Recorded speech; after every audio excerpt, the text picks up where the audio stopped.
ที่ชื่นชมกันนะเป็นว่าเป็นหลอกระเบิดประเทศมาเลยหลอกแหลกแหกบ้านหกเสือปลายหลอกทั้งนี้ครับเจ้าเบาเจ้าสาวเนาะคือดังเจ้าเฮือนปาเต้าเจ้าเล่าพักกินก็ต้องขอแสดงความโอไซให้ทองสมรสใบจนเป็นทองแก้วเดียทิพย์เป็นผัวยิบเดียเซล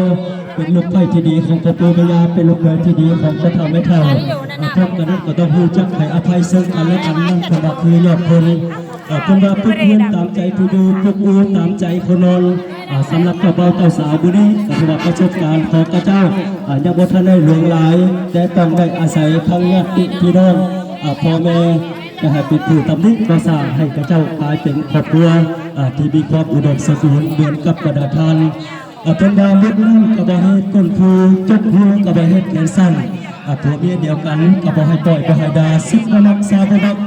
จุดอ่อนของลูกผู้ชายนั้นเวลาขับรถนอนยับไปเถือจุดอ่อนของตัวในไข่เบี้ยหู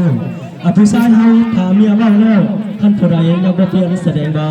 เฮ็ดให้เมียนั้นฮักตัวน้อยขึ้นกันบ่ได้เอาเมียกะยาเด้อทั้งเจ้าบ่าวเจ้าสาวเฮาต้องรู้จักให้อภัยซึ่งกันและกันแล้วก็สำหรับประธานประแขกเขากระทบฮับประทานอาหารกระทบอิ่มหนับสับลานกันแล้วพี่นักการจะเฝ้าอำลาคาจากเบื่อให้ประธานประแขกได้อยู่เพื่อเป็นการเบิกการดูซึนน้ำทางเจ้าบ่าวเจ้าสาวเขาก็เด้อแล้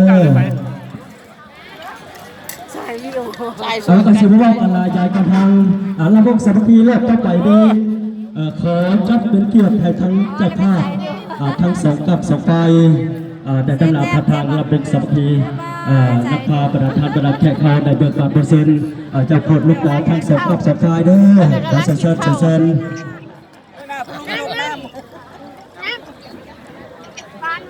แตกเลยค่ะแตกเลยยางอ้อมเลยสำหรับเจ้าโทษลูกตาทางฝ่ายซ้ายก็คือทางทานหัวเงินนางคูณสวัสดิ์หลวงปัญญาก็คือทานคำแข็งนางแตงอ่อนโสภา